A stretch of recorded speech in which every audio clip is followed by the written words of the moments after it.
Hi everyone. I hope you found the midterm to be okay. I'm always looking for ways to improve, so please do share your comments or your concerns with me at any time. Okay, so since the beginning of the course, we've been talking about qualitative biomechanics and quantitative biomechanics, but only kinematics. Now it's time to bring those forces in so that we can talk about kinetics. At every instant in our life, our body is subjected to these different forces. And forces are what actually enable us to start moving, to stop moving, and to change directions. Forces are also important when we aren't moving. We manipulate the forces that are acting on us to maintain our balance when we're in stationary positions or static positions. In biomechanics, we need this basic understanding of forces. We need to know how to add them to produce this resultant force, how to resolve forces into their different component forces, and how forces must act together in order to maintain equilibrium. In this first lecture video, I want to first talk about understanding what forces are, and here I'll talk about Newton's 3 laws of motion.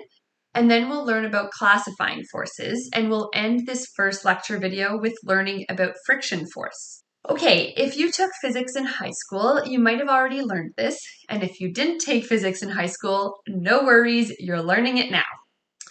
Newton's laws of motion are basically 3 different statements or laws that describe the relationship between the forces that are acting on a body and the motion of that body.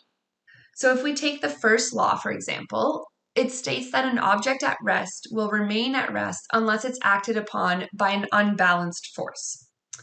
In the same way, an object that's in motion will continue to remain in motion with a constant speed and direction unless acted on by an unbalanced force. Newton's second law of motion states that the acceleration of an object depends on the mass of the object and the amount of force applied. And here you may be familiar with the classic equation F equals ma. That's basically the second law of motion here. And then finally, Newton's third law of motion states that for every action, there's a reaction that's equal and opposite. So in biomechanics, we're constantly applying these laws of motion, so it's important that we first know what they are and understand them. So a force is something that accelerates or deforms an object. In rigid body mechanics, we ignore deformations and we assume that the objects that we analyze don't actually change in shape. So in rigid body mechanics, forces don't deform objects, but they do accelerate objects if that force applied is unopposed. So mechanically speaking, something accelerates when it starts, it stops, it speeds up, slows down, or it changes directions. So a force is something that can cause an object to start, stop, speed up, slow down, or change directions. So here comes the big equation. Essentially, in biomechanics, we care about forces that cause acceleration, which is defined as F equals ma, where F is the force, m is the object's mass, and a is the acceleration. And this is Newton's second law of motion.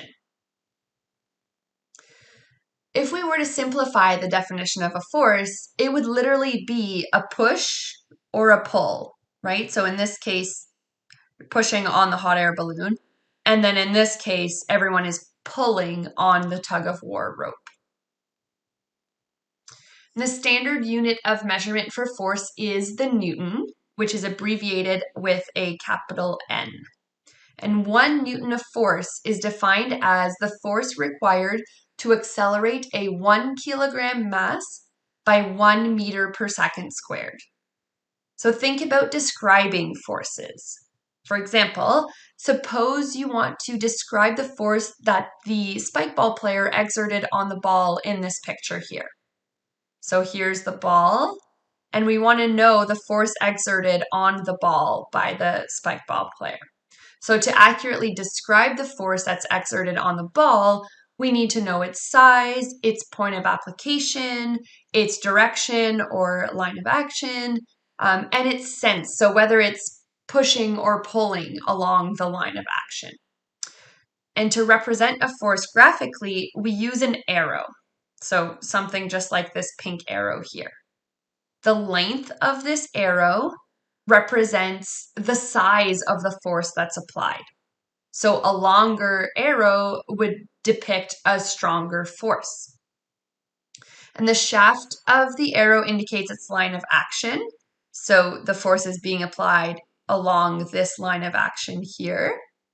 And the arrowhead indicates its sense and direction along that line of action. So here's this arrowhead here. The tip of it is the point of application of the force.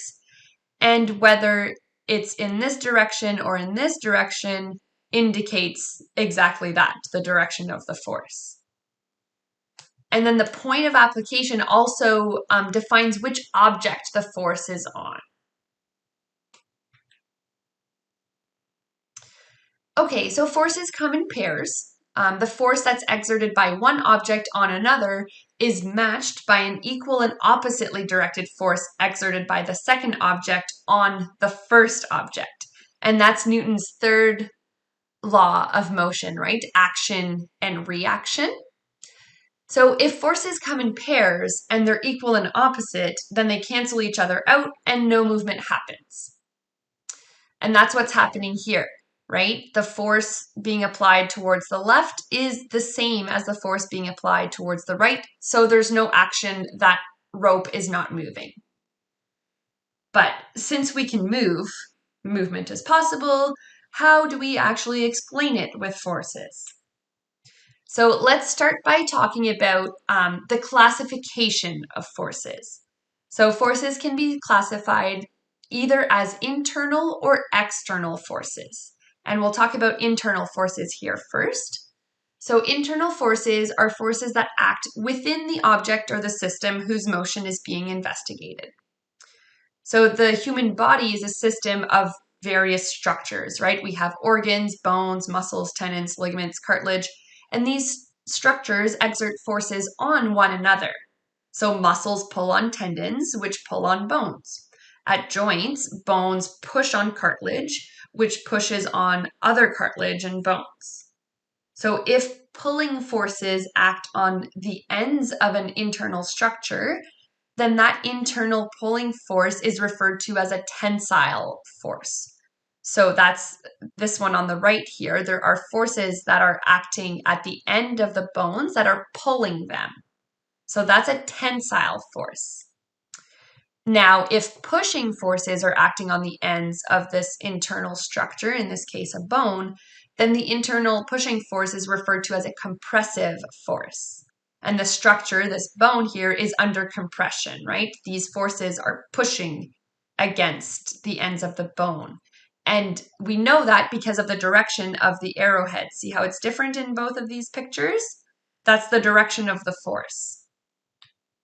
Okay, so that's internal forces, forces that are acting within the object or the system. We think of muscles as the structures that produce the forces that cause us to change our motion. And actually, because muscles can produce only internal forces, they're not capable of producing changes in the motion of the body's center of mass as a whole. The body is able to change its motion only if it can push or pull against some sort of external object. So imagine a defensive player in basketball that's jumping up to block a shot. If they've been fooled by the shooter and they jump too early, they can't stop themselves in midair to wait for the shooter to shoot, right? And we know this now from our projectile motion, the lectures in week 5. The only external force that's acting on them while they're in the air is gravity. So they need to touch something to create another external force to counteract that force of gravity. So they have to get their feet back on the ground, and then they can push against the ground and create an external reaction force that causes them to jump again. So the ground provides the external force that causes the change in motion of the basketball player. Internal forces may be important in the study of exercise and sport biomechanics if we're concerned about something like the nature or the cause of an injury. but internal forces can't produce any changes in the motion of the body. That's external forces' responsibility. So, external forces are those forces that act on an object as a result of its interaction with the environment surrounding it. And we can classify external forces as contact forces or non-contact forces. Most of the forces that we think about are contact forces.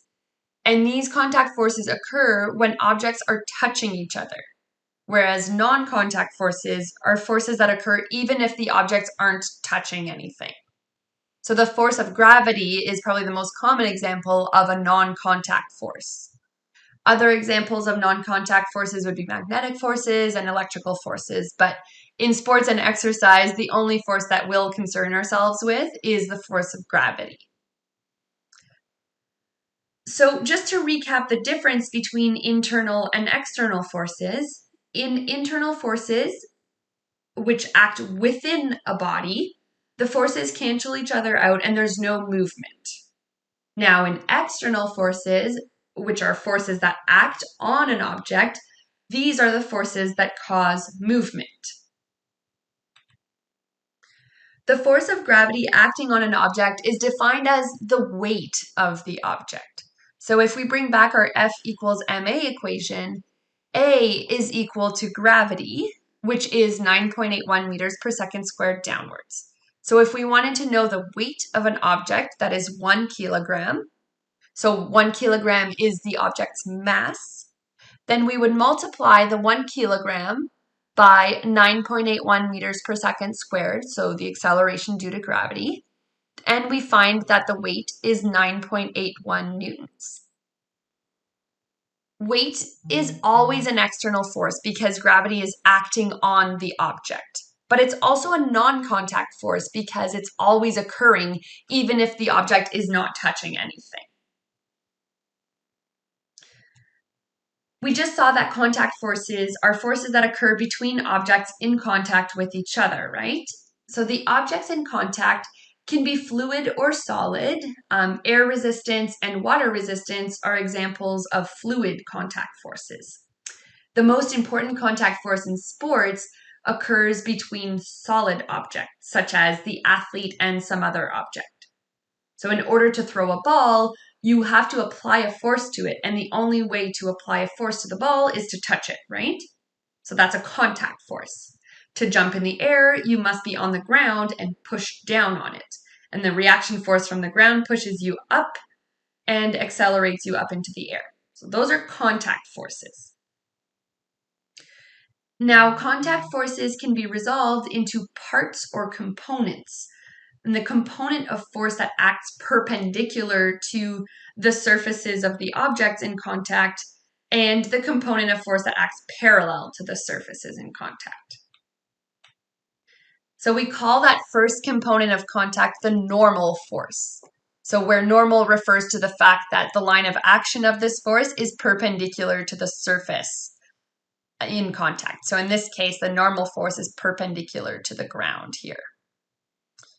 So during a running step, when the runner pushes down and backwards on the ground, the normal contact force is that component of force that acts upward on the runner, right? This arrow here. And that second component of the contact force, this one here, is called a friction force. So the line of action of friction is parallel to the two surfaces in contact. So the two first surfaces being the foot and the ground. And this friction force opposes motion or sliding between the two surfaces. So when the runner pushes down and backwards on the ground during their running step, that frictional force is the component of force that acts forward on the runner and backwards on the ground. And the frictional force is the component of the contact force that's responsible for changes in the runner's horizontal motion. And frictional forces are primarily responsible for human locomotion. Therefore, an understanding of friction is important. Another example of friction would be skiing. When you're going downhill, there's this friction force that's acting in the opposite direction, right? Or in parallel between the snow and the skis here to oppose that downward motion, that's slightly downward. Okay. So when friction acts between two surfaces that aren't moving relative to each other, then it's referred to as static friction. And when friction acts between two surfaces that are moving relative to each other, then that friction is referred to as dynamic friction. So other terms that you may encounter for dynamic friction would be sliding friction and kinetic friction. Okay, so we have this friction force, but within that, we also have static and dynamic friction. So let's do a little recap here about friction. It's a contact force that acts between and parallel to the two surfaces in contact. Friction opposes relative motion between those two surfaces in contact. Friction is also proportional to the normal contact force that's pushing the two surfaces together. So in other words, as that normal contact force increases, the frictional force also increases. And friction is affected by the characteristics of those surfaces in contact. So greater friction can be developed between softer and rougher surfaces than between harder and smooth surfaces. Right? You can picture it's a lot easier to just glide on the ice because it's this hard, smooth surface than it would be to like run in sand, for example. Okay, the last thing is that static friction is greater than dynamic friction. And the coefficient of friction, so this value here, is not something that can be discovered by knowing the two surfaces that are in contact. It has to actually be determined and calculated. So see how this formula here for the force of static friction in this case doesn't consider the size of the surface area that the two surfaces are under, because that's irrelevant. So the size of the surface area doesn't affect friction itself. It's only concerned with the normal force that's applied and that coefficient, that magic number. So here are the formulas. Of course, they're the same for both static and dynamic friction. You'll just have a different coefficient of friction, whether it's static or dynamic. And I'm also just going to quickly explain how the static friction of an object is always higher than the dynamic friction. And basically, that's because it's a lot harder, and therefore the force would be greater, to keep an object stationary or static. So the friction force inevitably also needs to be higher. Okay, so if your objects in interest are static, your force of friction is higher than if the forces are already moving, or if the objects are already moving. Okay, that's it for this first lecture video. We were introduced to the world of forces. We learned what they were. We talked about Newton's 3 laws of motion. We learned about force classification, so internal and external forces. And we finished with friction force. Stay tuned for much more fun with forces.